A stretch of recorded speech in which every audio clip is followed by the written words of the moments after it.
Argentina জিতছে কিন্তু মন ভরাতে পারছে না।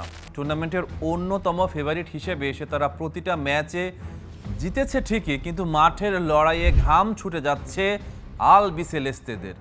মিডফিল্ডে এক ঝাঁক টেকনিক্যাল জাদুকর নিয়েও কেন খাবি খাচ্ছে বিশ্ব চ্যাম্পিয়নরা? প্রতিপক্ষ দলগুলো কিভাবে ডিকোড করছে স্কালোনির মাস্টার প্ল্যান? আর শেষ মুহূর্তে কোন জাদুতে রক্ষা পাচ্ছেন মেসিরা? সেন্ট্রাল ওভারলোড, স্কালোনির শক্তির জায়গা যখন ফাঁদ। সাধারণত আধুনিক ফুটবলে যে কোনো রক্ষণ ভাগ বা ডিফেন্সিভ ব্লক ভাঙার একটা চেনা উপায় আছে, উইঙ্গারদের দিয়ে মাঠের চওড়া বা উইডথ ব্যবহার করা।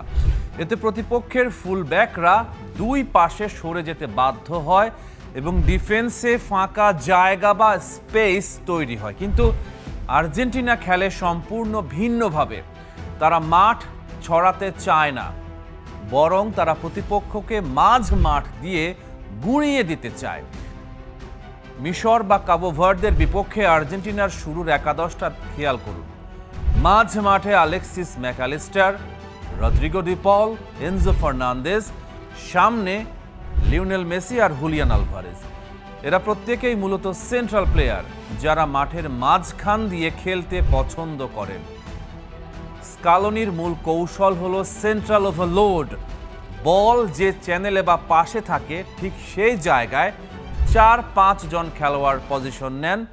লিসান্দ্রো মার্তিনেজ যখন নিচ থেকে বল বাড়াচ্ছেন, তখন ওয়ান টাচ পাসের একটা ছোট জাল তৈরি করা হয়। উদ্দেশ্য একটাই, দ্রুত গতিতে নিখুঁত পাসের কম্বিনেশনে প্রতিপক্ষের ডিফেন্সিভ লাইন চিরে ভেতরে ঢুকে যাওয়া। একে বলে থার্ড ম্যান কম্বিনেশন। গত কয়েক বছর ধরে এটাই আর্জেন্টিনার সফলতার মূল ভিত্তি। কিন্তু সমস্যা হলো, প্রতিপক্ষ দলগুলো এখন এই কৌশলটা ধরে ফেলেছে। মিশর আর্জেন্টিনাকে কাউন্টার করার জন্য নিখুঁত একটা ছক কষেছিল। তারা খুব চতুর একটা কাজ করে। তারা আর্জেন্টিনাকে উইডথ বা দুই প্রান্ত ব্যবহার করতে বাধ্য করার জন্য মাঝ মাঠের স্পেস পুরোপুরি বন্ধ করে দেয়। মিশর মাঠে সেট করে একটা অত্যন্ত কম্প্যাক্ট এবং ডিপ 4-4-2 ব্লক। তারা জানতো আর্জেন্টিনা মাঝখান দিয়ে ঢুকতে চাইবে, তাই তারা মাঝ মাঠে ফুটবলারদের জটলা তৈরি করে সব স্পেস বন্ধ করে দেয়। ফলে আর্জেন্টিনার সেই ওয়ান টাচ ফ্লুইড পাসিং এর আর জায়গা ছিল না। এখন প্রশ্ন আসতে পারে, আর্জেন্টিনা তখন উইং দিয়ে আক্রমণ কেন করলো না? সেখানেই মিশরের আসল চাল ছিল। আর্জেন্টিনার দুই ফুলব্যাক নিকোলাস তালিয়াফিকো এবং নাহুয়েল মলিনা যখন ওভারল্যাপ করে উপরে উঠছিলেন, মিশর তাদের আটকানোর জন্য বাড়তি তাড়াহুড়ো করেনি। কারণ তালিয়াফিকো বা মলিনা কেউই প্রথাগত উইঙ্গার নন, যারা ওয়ান অন ওয়ান ড্রিবলিংয়ে ডিফেন্ডারকে ছিটকে দেবেন। মিশর আনন্দের সাথেই তাদের দুই প্রান্তে কিছুটা ফাঁকা জায়গা রেখেছিল। বল উইংয়ে গেলে মিশরের পুরো ব্লকটা সেদিকে শিফট করত।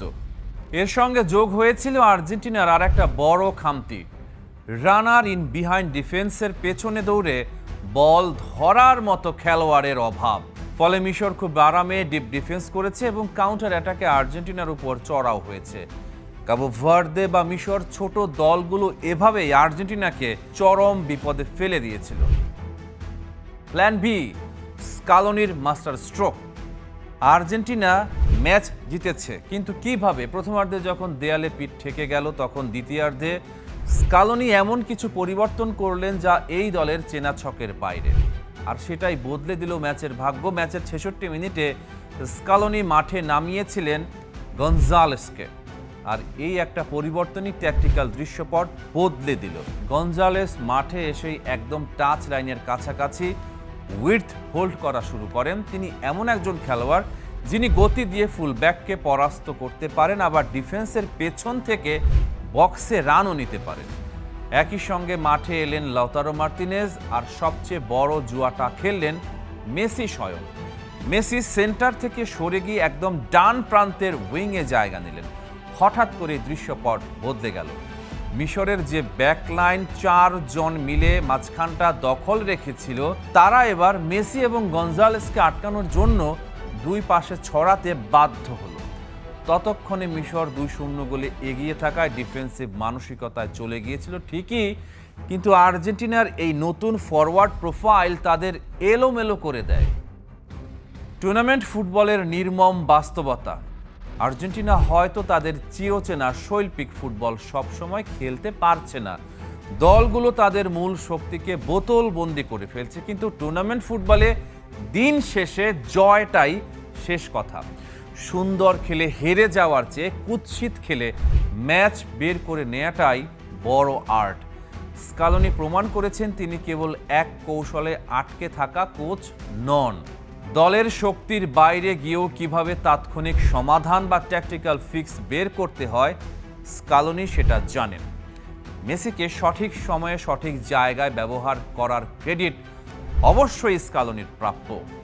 আর্জেন্টিনা ধুঁকছে, কিন্তু তারা এখনো টিকে আছে, আর চ্যাম্পিয়নদের লক্ষণ তো এটাই, ফর্ম যেমনই হোক তারা জেতার রাস্তা খুঁজে নেয়। ৩৯ বছর বয়সে একজন ফুটবলারের কাছ থেকে আপনি কি আশা করেন? বুট জোড়া তুলে রাখার প্রস্তুতি, মাঠের পাশে মেন্টর হয়ে বসে থাকা, নাকি 4 দিনে ক্লান্তি ঝেড়ে ফেলে আবারও বিশ্ব মঞ্চ কাঁপানো? লিওনেল মেসি সব সমীকরণ বুড়ো আঙুল দিয়ে উড়িয়ে দিচ্ছেন। তিনি দৌড়াচ্ছেন না, প্রতিপক্ষের পা থেকে বল কেড়ে নেয়ার জন্য মরিয়া হয়ে প্রেসিং করছেন না, কিন্তু তিনি যখনই বলে টাচ করছেন, ফুটবল বিধাতা যেন নিজের হাতে চিত্রনাট্য লিখছেন। কাতার বিশ্বকাপের সেই মহাকাব্যিক সমাপ্তির পর 2026 বিশ্বকাপেও আর্জেন্টিনাকে কাঁধে নিয়ে এক অতি প্রাকৃতিক রূপকথার জন্ম দিচ্ছেন এলেমটেন। নিঃশর্ত ভালোবাসা, লড়াইটা যখন আর্জেন্টিনার, তখন মাঠের বাকি 10 জন ফুটবলার শুধু দেশের জন্য খেলেন না, তারা খেলেন তাদের নেতার জন্য। কোয়ার্টার ফাইনালের এই রোমাঞ্চকর মঞ্চে আসার পথে পেনাল্টি মিসের মতো এক চরম বিপর্যয় গ্রাস করেছিল মেসিকে। সাধারণ কোনো ফুটবলার হলে হয়তো সেই মানসিক চাপেই ভেঙে পড়তেন, কিন্তু মেসি ম্যাচ শেষে যখন সতীর্থদের সামনে দাঁড়ালেন, তখন তার চোখে কোনো অহংকার ছিল না, ছিল আজন্ম কৃতজ্ঞতা। তিনি যেন ড্রেসিং রুমে সতীর্থদের কানে কানে বলে দিয়েছেন, আমি হয়তো আগের মতো 90 মিনিট টইটম্বুর তরুণদের মতো মাঠ জুড়ে দৌড়াতে পারবো না, প্রতিপক্ষের পাসিং লেন ব্লক করতে পারবো না। বয়সটা 39, 4 দিনের মাথায় শরীর শতভাগ রিকভারিও করে না, কিন্তু আমি তোমাদের এমন কিছু মুহূর্ত উপহার দেব যা ম্যাচের ভাগ্য বদলে দেবে, শুধু তোমরা আমার হয়ে একটু দৌড়ে দাও। এবার কোয়ার্টার ফাইনালে আর্জেন্টিনার প্রতিপক্ষ সুইজারল্যান্ড। সেমিফাইনালে ওঠার লড়াইয়ে আর্জেন্টিনার সামনে এখন এক সুসংগঠিত নিরেট পাথরের মতো সুইজারল্যান্ড।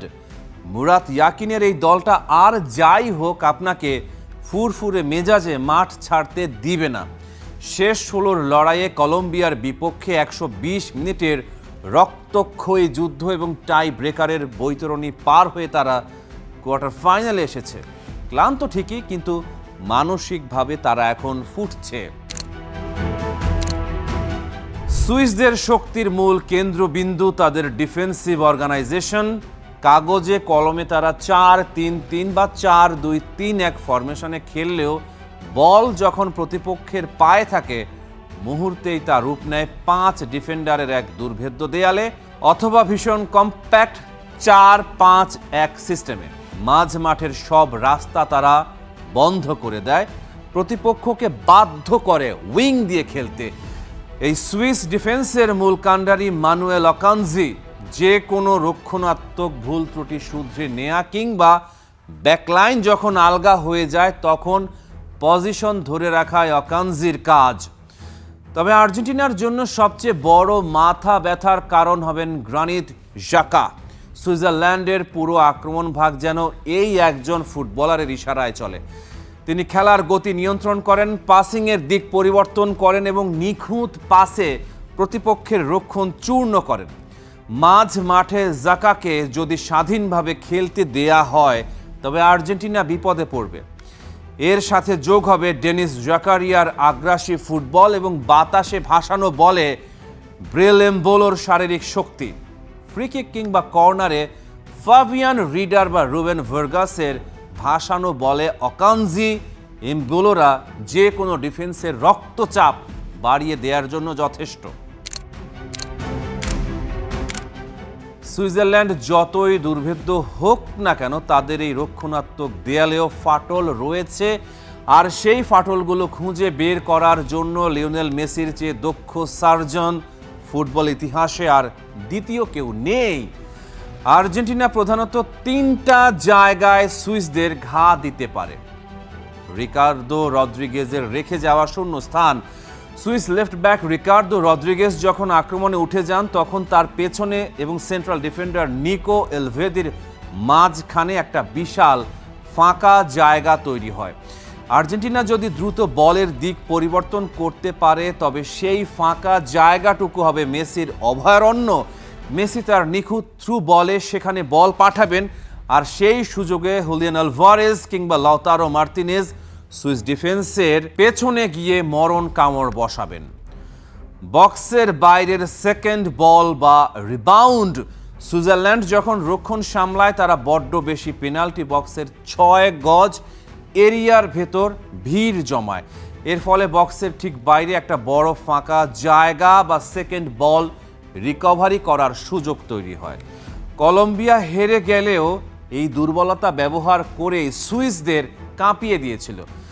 আর্জেন্টিনার দূরপাল্লার শট নেয়ার মতো দুর্দান্ত সব মিডফিল্ডার রয়েছে, যারা এই ফাঁকা জায়গার ফায়দা তুলতে পারেন।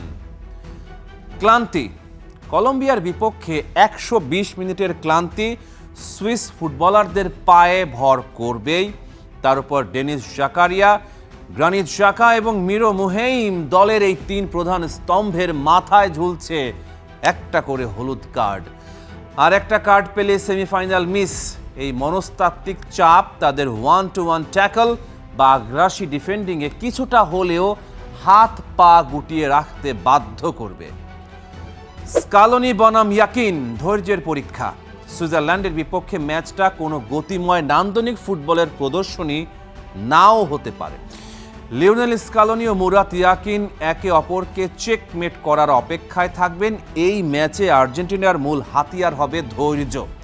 সুইসরা যখন নিচে নেমে ডিফেন্স করবে, তখন তাড়াহুড়ো না করে বলের পজিশন ধরে রেখে দ্রুত পাসিংয়ে তাদের রক্ষণকে পজিশনচ্যুত করতে হবে। সবচেয়ে গুরুত্বপূর্ণ হলো গ্রানিট জাকার উপর কড়া নজরদারি রাখা। রদ্রিগো দি পল, এনজো ফার্নান্দেজ, লিয়ান্ডো পারেদেস, ম্যাক অ্যালিস্টারদের দিয়ে যদি জাকার পাসিং লেনগুলো ব্লক করে দেয়া যায়, তাহলেই আর্জেন্টিনা বাজিমাত করবে। মেসির ফুটবলীয় যৌবনের তেজ হয়তো কমেছে, কিন্তু তার পায়ের ধার আর মস্তিষ্কের তীক্ষ্ণতা বেড়েছে বহুগুণ। সুইজারল্যান্ডের জমাট রক্ষণকে চূর্ণ করে আর্জেন্টিনাকে আরও একবার সেমিফাইনালের মঞ্চে নিয়ে যাওয়ার জন্য তার বাঁ পায়ের একটা জাদুকরী স্পর্শই যথেষ্ট। 39 বছরের এই অতি মানবকে শুধু উপভোগ করার সময় এখন, কারণ ইতিহাস এমন নায়ককে বারবার জন্ম দেয় না। চ্যাম্পিয়নরা এমনই হয়, অবিশ্বাস্য চমৎকার। আর্জেন্টিনা একদম ম্যাচ থেকে ছিটকে গিয়েছিল, এক পর্যায়ে তারা টুর্নামেন্ট থেকেই বাদ পড়ে যাচ্ছিল। আপনি এই দলটাকে কখনো রাইট অফ করতে পারবেন না। এটা কেবল লিওনেল মেসির বিষয় নয়, মেসি যা করার তাই করে, তবে দলের বাকিরাও হার মানতে রাজি নয়। 2026 বিশ্বকাপের শেষ 16 ম্যাচে মিশরকে স্তব্ধ করে দিয়ে এক অবিশ্বাস্য রূপকথা লিখল বর্তমান বিশ্ব চ্যাম্পিয়ন আর্জেন্টিনা। আরও একবার চরম এক খাদের কিনারা থেকে ঘুরে দাঁড়িয়ে নাটকীয় জয়ে তারা পৌঁছে গেল কোয়ার্টার ফাইনালে। এই বিশ্বকাপ রোনালদোর চোখে বিষাদের কান্না দেখেছে, আর মিশরকে হারানোর পর মেসির চোখে আনন্দের কান্না দেখেছে। আর্জেন্টিনাকে ঘুরে দাঁড়ানোর পথ দেখানো শেষে লিওনেল মেসিকে তার সতীর্থরা বারবার শূন্যে ছুঁড়ে উদযাপন করেছে। আর্জেন্টিনা মিশর 2026 বিশ্বকাপের round of 16 all time world cup classic. এই ম্যাচের পেছনে কত শত গল্প এবং রোমাঞ্চ লুকিয়ে আছে। এই আর্জেন্টিনা দল কখনো হাল ছাড়বে না। বিশ্ব চ্যাম্পিয়নদের করা গোলগুলোর মান ছিল অসাধারণ। এই কারণে ফুটবলকে বলা হয় বিউটিফুল গেম, সত্যি অবিশ্বাস্য। লিওনেল মেসি ম্যাচের শেষ দিকে নিয়ন্ত্রণ নিজের হাতে তুলে নিলেন। একটা চমৎকার অ্যাসিস্ট, নিজের গোলের জন্য দারুণ ফিনিশিং, আর আর্জেন্টিনার খেলোয়াড় পরিবর্তনগুলো দারুণ কাজে দিয়েছে। খেলা শেষে আর্জেন্টিনার খেলোয়াড়দের চোখে আনন্দ অশ্রু, আর মিশরের খেলোয়াড়দের চোখে বিষাদের জল। লিওনেল মেসি হাউমাউ করে কেঁদেছেন। তার বিশ্বকাপ ক্যারিয়ার শেষ হতে আর মাত্র কয়েক মিনিট বাকি ছিল, কিন্তু আর্জেন্টিনার যখনই তাদের নেতার প্রয়োজন হলো তখনই তিনি ডেলিভার করলেন। বিশ্ব চ্যাম্পিয়নরা পুরোপুরি বুঝিয়ে দিল কেন তারা বিশ্ব চ্যাম্পিয়ন। একটি অবিশ্বাস্য ঘুরে দাঁড়ানো, মেসি এবং তার দল এখনো টিকে আছে। কি দারুণ একটা ম্যাচ, বিশ্বকাপের অন্যতম সেরা ঘুরে দাঁড়ানোর গল্প। বর্তমান চ্যাম্পিয়ন আর্জেন্টিনা 2-0 গোলে পিছিয়ে থেকে একদম খাদের কিনারায় চলে গিয়েছিল, কিন্তু শেষের দিকের 3টি গোল তাদের কোয়ার্টার ফাইনালে নিয়ে গেছে। খুদে জাদুকরের দ্বারা অনুপ্রাণিত অন্যতম সেরা এক প্রত্যাবর্তন। মেসি পরম অনুপ্রেরণা, একজন অধিনায়ক এবং একজন নেতা যিনি কখনো হাল ছাড়েন না। বিশ্ব চ্যাম্পিয়নরা ঠিক এই কাজটাই করে। অবিশ্বাস্য, ৭৯ মিনিট পর্যন্ত মিশর 2-0 গোলে এগিয়ে ছিল, আর আর্জেন্টিনা শেষ পর্যন্ত 3-2 গোলে জিতে শেষ 8-এ চলে গেল। কি দুর্দান্ত এক ম্যাচ! স্টেডিয়াম জুড়ে তখন উল্লাসের সুনামি। মাত্র কয়েক মিনিটের ব্যবধানে 2-0 গোলে পিছিয়ে থাকা একটা দল 3-2 গোলে এগিয়ে গিয়ে কোয়ার্টার ফাইনাল নিশ্চিত করে ফেলল। অতিরিক্ত সময়ে না গিয়েই ম্যাচের এত দেরিতে 2 বা তার বেশি গোলে পিছিয়ে থেকে জয় তুলে নেওয়ার এই ঘটনা ফুটবল বিশ্বকাপের ইতিহাসে এক অনন্য ও নতুন রেকর্ডের জন্ম দিল। লিওনেল মেসি, যাকে প্রায় শান্ত ও নির্লিপ্ত দেখায়, মিশরের বিপক্ষে ম্যাচের পর তিনি আনন্দে কেঁদেছেন। 4 মিনিট 18 সেকেন্ডের ব্যবধানে তার একটা অ্যাসিস্ট ও একটা গোল দলকে সমতায় ফিরিয়ে আনে, এবং যোগ করা সময়ে এনজো ফার্নান্দেজ জয় নিশ্চিত করেন। আর্জেন্টিনার জন্য উল্লাস ও স্বস্তির এক মিশ্র অনুভূতি। আর্জেন্টিনার 4র্থ বিশ্বকাপ জয়ের স্বপ্ন এখনো বেঁচে আছে। মিশরের যেন বিশ্বাসই হচ্ছে না, কারণ তারা 2-0 গোলের লিড ধরে রাখে ৭৯ মিনিট পর্যন্ত। আর্জেন্টিনা প্রমাণ করেছে তারা কেন বিশ্ব চ্যাম্পিয়ন। তারা কেবল ভালো খেলতেই জানে না, তারা জানে কিভাবে মরণ কামড় দিতে হয়। আর্জেন্টিনার 4র্থ বিশ্বকাপ ট্রফি জয়ের স্বপ্ন এখনো সগৌরবে টিকে রইল। মিশর বনাম আর্জেন্টিনার মধ্যকার নকআউট পর্বের এই ম্যাচ এক চিরস্মরণীয় অধ্যায় হয়ে থাকবে, যেখানে ডেডলক ভেঙে বর্তমান বিশ্ব চ্যাম্পিয়নরা দেখালো কেন তাদের কখনোই হিসেবের বাইরে রাখা যায় না। রহমান পেয়ার, স্টার প্লে। লিওনেল মেসি যখন মাঠে অলস ভঙ্গিতে হেঁটে বেড়ান, তখন প্রতিপক্ষ দলের মনে হয় তারা বুঝি ফাঁকা মাঠে 11 জনের বিপক্ষে 10 জনকে নিয়ে খেলছে, কিন্তু তারা টের পাওয়ার আগেই যা ঘটার ঘটে যায়।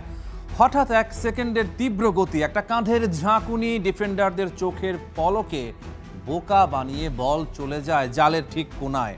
কাতার বিশ্বকাপ থেকে শুরু করে লিওনেল স্কালোনির অধীনে আর্জেন্টিনার এই যে অবিস্মরণীয় আধিপত্য, তার পেছনে কোনো ধরা বাঁধা ইউরোপীয় ছক নেই কোনো জ্যামিতিক পজিশনাল প্ল্যান। এখানে যা আছে তাকে ফুটবলের ভাষায় বলে আকর্ষণ করে প্রতারণা করা, অ্যাট্রাক্ট টু ডিসিভ। দক্ষিণ আমেরিকান ফুটবলের সেই চিরন্তন জাদুকে স্কালোনি রূপ দিয়েছেন একবিংশ শতাব্দীর সবচেয়ে বুদ্ধিদীপ্ত ও খুনে রণকৌশলে। স্কালোনির এই অভিনব ট্যাকটিক্স ফুটবল বিশ্বকে নতুন করে ভাবতে বাধ্য করেছে। আকর্ষণের আড়ালে মহা প্রতারণা, অ্যাট্রাক্ট টু ডিসিভ। ইউরোপের শীর্ষ লিগগুলোতে দলগুলো খেলে একটা নির্দিষ্ট ছকে, যেখানে মাঠের প্রতিটা ইঞ্চি কার অধীনে থাকবে তা আগে থেকেই মাপা থাকে। কিন্তু বল যখন মাঠের বাম কিংবা ডান প্রান্তে থাকে, আর্জেন্টিনার মিডফিল্ডার এবং ফরওয়ার্ডরা ঝাঁক বেঁধে সেই বলের দিকে এগিয়ে যান। এই অতি ঘনত্ব বা ওভারলোড দেখে প্রতিপক্ষের ডিফেন্ডার ও মিডফিল্ডাররাও নিজেদের জোন ছেড়ে বলের দিকে ছুটে আসতে বাধ্য হয়, আর ঠিক তখনই তৈরি হয় ফাঁদ। যখনই প্রতিপক্ষ এক পাশে হেলে পড়ে, আর্জেন্টিনার কোনো টেকনিক্যাল জাদুকর নিখুঁত পাসে বল পাঠিয়ে দেন মাঠের অন্য প্রান্তের ফাঁকা জায়গায়, যেখানে ধেয়ে আসা ফুলব্যাক বা উইঙ্গার আগে থেকেই ওঁত পেতে থাকেন চূড়ান্ত আঘাতের জন্য। ক্ষুদ্র দূরত্বের ফাঁদ ও জোনাল ডিফেন্সের মরণ কামড়। অনেক দলই আর্জেন্টিনার বিপক্ষে রক্ষণাত্মক জোনাল 4-4-2 ফরমেশনে মাঠে নামে। স্কালোনি এই জোনাল ডিফেন্স ভাঙার জন্য ব্যবহার করেন স্মল ডিস্টেন্স বা ক্ষুদ্র দূরত্বের পাসিং নেটওয়ার্ক। সাধারণত জোনাল ডিফেন্সে খেলোয়াড়রা নিজ নিজ জোনের সুরক্ষায় ব্যস্ত থাকেন। আর্জেন্টিনা যখন বল নিয়ে ওপরে ওঠে, তখন তাদের 4 থেকে 5 জন খেলোয়াড় একে অপরের খুব কাছাকাছি চলে আসেন। ডিপলের ছোট পাস, এনজো বা ম্যাকঅ্যালিস্টারের ওয়ান টাচ বা বাউন্স পাস প্রতিপক্ষের জোনাল ডিফেন্ডারদের চরম দ্বিধায় ফেলে দেয়। তারা বুঝতে পারেন না নিজেদের জোন ধরে রাখবেন নাকি আর্জেন্টাইন খেলোয়াড়দের উপর চড়াও হবেন। এই দ্বিধাদ্বন্দ্বের সুযোগ নিয়ে আর্জেন্টিনা পুরো দল হিসেবে এক অবিশ্বাস্য গতিতে উপরে উঠে আসে। এর দুটি বড় সুবিধা রয়েছে: খেলার গতি নিয়ন্ত্রণ। ম্যাচের টেম্পো পুরোপুরি আর্জেন্টিনার নিয়ন্ত্রণে থাকে। তারা কখন ধীর গতিতে খেলবে আর কখন হঠাৎ আক্রমণের গতি বাড়িয়ে দেবে তা প্রতিপক্ষ বুঝতেই পারে না। খুনে কাউন্টার প্রেস। আর্জেন্টিনা প্রথাগতভাবে খুব বড় হাই প্রেসিং দল নয়, কিন্তু বলের চারপাশে এত বেশি খেলোয়াড় কাছাকাছি থাকায় বল হাতছাড়া হওয়া মাত্রই 5-6 জন মিলে প্রতিপক্ষকে মৌমাছির মতো ছেঁকে ধরে। ফলে প্রতিপক্ষ কাউন্টার অ্যাটাক করার কোনো সুযোগ পায় না। 1 ভার্সাস 1 শ্রেষ্ঠত্ব এবং মেসির মহাকর্ষ বল। আধুনিক ফুটবলে দলগুলো যখন জোনাল ডিফেন্স ছেড়ে ম্যান টু ম্যান মার্কিং শুরু করে, তখন স্কালোনির আর্জেন্টিনা তাদের আসল রূপ দেখায়। ম্যান টু ম্যান ডিফেন্স ভাঙার একমাত্র উপায় হলো ব্যক্তিগত দক্ষতার জোরে প্রতিপক্ষকে 1 ভার্সাস 1 লড়াইয়ে পরাস্ত করা। যখনই কোনো আর্জেন্টাইন তারকা ড্রিবলিং করে তার মার্কারকে পরাস্ত করেন, তখনই প্রতিপক্ষের পুরো রক্ষণ ভাগের চেইন ভেঙে পড়ে। একজন ডিফেন্ডারকে তখন নিজের জায়গা ছেড়ে এগিয়ে আসতে হয় এবং অন্য জায়গায় তৈরি হয় বিশাল শূন্যতা। 3 ভার্সাস 2 কিংবা 4 ভার্সাস 3 পরিস্থিতির সৃষ্টি করে আর্জেন্টিনা প্রতিপক্ষকে খণ্ড বিখণ্ড করে দেয়। আর এই পুরো ব্যবস্থার কেন্দ্রে যিনি আছেন, তার নাম লিওনেল মেসি। মাঠের ভেতর মেসির এক অলৌকিক গ্র্যাভিটি বা মহাকর্ষ বল রয়েছে। তিনি যেখানেই যান না কেন, প্রতিপক্ষের 4-5 জন খেলোয়াড় চৌম্বকীয় আকর্ষণের মতো তার দিকে টেনে নিয়ে আসেন। কাবু ভার্দে বা আলজেরিয়ার মতো দলগুলোর বিপক্ষেও এটা দেখা গেছে। মেসিকে আটকানোর এই মরিয়া চেষ্টা এই প্রতিপক্ষের সর্বনাশ ডেকে আনে। মেসি নিজের দিকে পুরো ডিফেন্সকে টেনে নিয়ে বাকি সতীর্থদের জন্য যে অবারিত স্পেস তৈরি করে দেন, সেটাই স্কালোনির কৌশলের মূল চালিকা শক্তি। মোমেন্টামের বিপরীতে খেলা, প্রতিপক্ষের গতিকেই অস্ত্র বানানো। স্কালোনির আরেকটি অসাধারণ কৌশল হলো প্রতিপক্ষের রানিং মোমেন্টাম বা দৌড়ের গতিকে তাদের বিরুদ্ধেই ব্যবহার করা। ধরা যাক আর্জেন্টিনার লেফট ব্যাক বল পাস করছেন মাঝ মাঠে। স্বাভাবিকভাবে প্রতিপক্ষের পুরো রক্ষণ ভাগ তখন ডান থেকে বাম দিকে সরতে শুরু করে। প্রতিপক্ষের খেলোয়াড়রা যখন একটা নির্দিষ্ট অভিমুখে দৌড়াচ্ছেন, আর্জেন্টিনা ঠিক তখনই বল বাড়িয়ে দেয় তাদের দৌড়ের বিপরীত অভিমুখে। কেউ যখন তীব্র গতিতে একদিকে দৌড়ায়, হঠাৎ ব্রেক কষে নিজের শরীরের ভর উল্টো দিকে ঘোরানো মানব দেহের জন্য অত্যন্ত কঠিন। প্রতিপক্ষ ডিফেন্ডাররা যখনই স্লাইড করে বা দৌড়ে একদিক বন্ধ করতে যায়, স্কালোনির দল ছোট ছোট 1-2 কম্বিনেশনে বল ঠিক তার পেছনের ফাঁকা জায়গায় পাঠিয়ে দেয়। ফাইনাল থার্ডে ঢোকার এটি এক মারাত্মক বৈজ্ঞানিক ফর্মুলা। 39 বছর বয়সের মেসি হাঁটার অন্তরালে লুকিয়ে থাকা এক শিকারী। 39 বছর বয়সী লিওনেল মেসি ম্যাচের প্রায় 60 ভাগের বেশি সময় কেবল হেঁটে বেড়ান। কিন্তু ফুটবল বোদ্ধারা জানেন এই হাঁটা কোনো ক্লান্তি নয়, বরং এক নিখুঁত কৌশল। তিনি হাঁটতে হাঁটতে মাঠ রিড করেন, ফাঁকা জায়গা খোঁজেন এবং সঠিক মুহূর্তের অপেক্ষা করেন। যখনই আর্জেন্টিনা ফাইনাল থার্ডে আক্রমণ শানায়, মেসি হঠাৎ তার শরীরের ভর সামনে ঝুঁকিয়ে এমন এক অবিশ্বাস্য দৌড়ের ভান বা ফেইন্ট করেন যা দেখে বিশ্বের যে কোনো বিশ্বসেরা সেন্টার ব্যাকও বোকা বনে যায়। ডিফেন্ডাররা যখন ভাবেন মেসি বক্সে ঢুকে কাট ইন করবেন এবং তারা গোল লাইন বাঁচাতে মরিয়া হয়ে পেছনে ছোটেন, মেসি তখন চতুর শিকারীর মতো বক্সের ঠিক প্রান্তে নিজের গতি থামিয়ে দেন। ডিফেন্ডাররা গোল পোস্টের দিকে ছুটে যান আর মেসি বক্সের বাইরে সম্পূর্ণ ফাঁকায় দাঁড়িয়ে থাকেন। উইং থেকে আসা মাইনাস বা কাটব্যাক পাস যখন মেসির পায়ে এসে পৌঁছায় তখন তার সামনে কোনো বাধা থাকে না। স্কালোনির আর্জেন্টিনার এই ফুটবল কোনো নিখুঁত রোবোটিক ফর্মুলা নয়, এতে খুঁত আছে। মাঝে মাঝে প্রতিপক্ষ কাউন্টার প্রেসিং ভেঙে ফেললে রক্ষণ ভাগে ফাটলও ধরে, কিন্তু এই দলটার সৌন্দর্য এটাই, তারা কোনো তাত্ত্বিক বইয়ের পাতা দেখে খেলে না, তারা খেলে তাদের খেলোয়াড়দের সহজাত প্রবৃত্তির উপর ভর করে।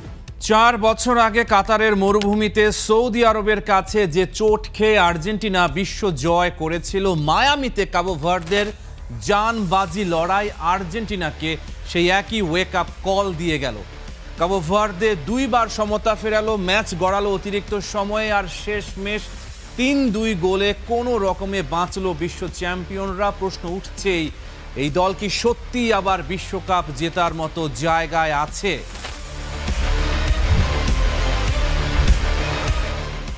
চার বছর আগে কাতারের সৌদি আরবের কাছে হেরে বিশ্বকাপ শুরু করেছিল আর্জেন্টিনা, কিন্তু শেষ পর্যন্ত ট্রফি জিতেছিল। এবার কাবো ভার্দের বিপক্ষে প্রায় একই রকম চাপে পড়া। কোচ লিওনেল স্কালোনি নিজেই বলেছেন, এবারের দল আগের মতো ভেঙে পড়েনি, দল হাল ছাড়েনি, বরং শেষ মুহূর্ত পর্যন্ত জয়ের খুঁজে লড়ে গেছে। এই মানসিক দৃঢ়তাই আসলে টুর্নামেন্ট জেতার আসল রসদ। নকআউট পর্বে টিকে থাকতে হলে দরকার হয় চাপ সামলানোর ক্ষমতা। স্কালোনির আর্জেন্টিনা সেই পরীক্ষায় পাশ। 39 বছর বয়সেও লিওনেল মেসি যেন থামার নাম নিচ্ছেন না। কাবো ভার্দের কোচ বুবিস্তা পুরো মাঠ সাজিয়েছিলেন শুধু মেসিকে বল থেকে দূরে রাখতে, নিজেদের অর্ধে টেনে নামানোর জন্য। তারপরও হাইড্রেশন ব্রেকের ঠিক পরে লিসান্দ্রো মার্তিনেজের দুর্দান্ত ক্রস থেকে বাঁ পায়ের টোকায় গোল করেন মেসি। একজন খেলোয়াড় যখন প্রতিপক্ষের বিশেষ পরিকল্পনার মধ্যেও নিজের জাদু দেখাতে পারেন, সেটাই তাকে অন্য পর্যায়ে নিয়ে যায়। মেসি এখনও সেই পর্যায়ে আছেন, আর এই কারণেই আর্জেন্টিনা যে কোনো ম্যাচে যে কোনো মুহূর্তে জয় ছিনিয়ে নেয়ার ক্ষমতা রাখে। শুধু মেসির ওপর নির্ভরতা নয়, আর্জেন্টিনার জয়ের পেছনে আছে সংগঠিত পরিকল্পনাও। ম্যাচ ডিসাইডার গোলটা এসেছিল কর্নার কিক থেকে। মেসির কর্নারে ক্রিস্টিয়ান রোমেরোর হেডার বোরহেসের গায়ে লেগে জালে জড়ায়। স্কালোনি নিজেই বলেছেন, সেট পিস নিয়ে তারা প্রচুর কাজ করেছেন আর সেটারই ফল পেয়েছেন মাঠে। এই ধরনের প্রস্তুতি বলে দেয় আর্জেন্টিনা শুধু তারকা নির্ভর দল নয়, তারা পরিকল্পিতভাবে ম্যাচ জেতার রাস্তা তৈরি করে। আর যখন খেলা কঠিন হয়ে যায় তখন এই ধরনের প্রস্তুত অস্ত্রই পার্থক্য গড়ে দেয়। এত ভালো দিকের মধ্যেও একটা স্পষ্ট দুর্বলতা চোখে পড়ছে, ফুলব্যাক পজিশন আর রক্ষণে ফাঁকা জায়গা। 2 প্রান্তে বারবার সুযোগ পাচ্ছে প্রতিপক্ষরা। কাবো ভার্দে ঠিক এই জায়গা কাজে লাগিয়ে 2 বার সমতা ফিরিয়েছিল। বেঞ্চ থেকে নামা খেলোয়াড়রাও এই ম্যাচে বাড়তি গতি আনতে পারেননি, যা কোচের জন্য চিন্তার কারণ। তবে ভালো খবর হলো, স্কালোনি নিজেই এই সমস্যাগুলো প্রকাশ্যে স্বীকার করেছেন। জেতা ম্যাচ থেকে শেখার সময় থাকে, হেরে যাওয়া ম্যাচ থেকে থাকে না। এই সহজ সত্যটাই আর্জেন্টিনাকে এগিয়ে রাখছে। তারা সমস্যাগুলো মার্ক করেছে আর এখন সংশোধনের সময় হাতে আছে। কোয়ার্টার ফাইনালে ওঠার লড়াইয়ে আর্জেন্টিনার প্রতিপক্ষ মিশর, যাদের নেতৃত্বে আছেন মোহামেদ সালাহ। মিশরও ঠিক সেই জায়গাতেই আঘাত হানতে পারে যেখানে আর্জেন্টিনা সবচেয়ে দুর্বল, উইং প্রতিরক্ষায়। এই ম্যাচ তাই আসল পরীক্ষা হয়ে দাঁড়াবে। কাবো ভার্দে ম্যাচ থেকে পাওয়া শিক্ষা আর্জেন্টিনা কতটা কাজে লাগাতে পারে। তবে ইতিহাস, অভিজ্ঞতা, মেসির উপস্থিতি আর চাপের মুখে না ভেঙে পড়ার এই মানসিকতা মিলিয়ে আর্জেন্টিনা এখনো শিরোপার অন্যতম বড় দাবিদার। বিশ্বকাপ জেতার জন্য একেবারে নিখুঁত হওয়া লাগে না, লাগে ঠিক সময়ে ঠিক জিনিসটা করার ক্ষমতা। আর সেটা এই দলের মধ্যে আছে বলেই প্রমাণ পাওয়া যাচ্ছে বারবার। ট্রফি ধরে রাখার পথ সহজ হবে না। প্রতিটা ম্যাচেই লড়তে হবে দাঁতে দাঁত চেপে। যে দল কঠিন সময়ে ম্যাচ বের করতে জানে সেই দলই ইতিহাস করে। আর এই মুহূর্তে আর্জেন্টিনার ঠিক সেই দলটাই। রহমান পেয়ার, স্টার প্লে।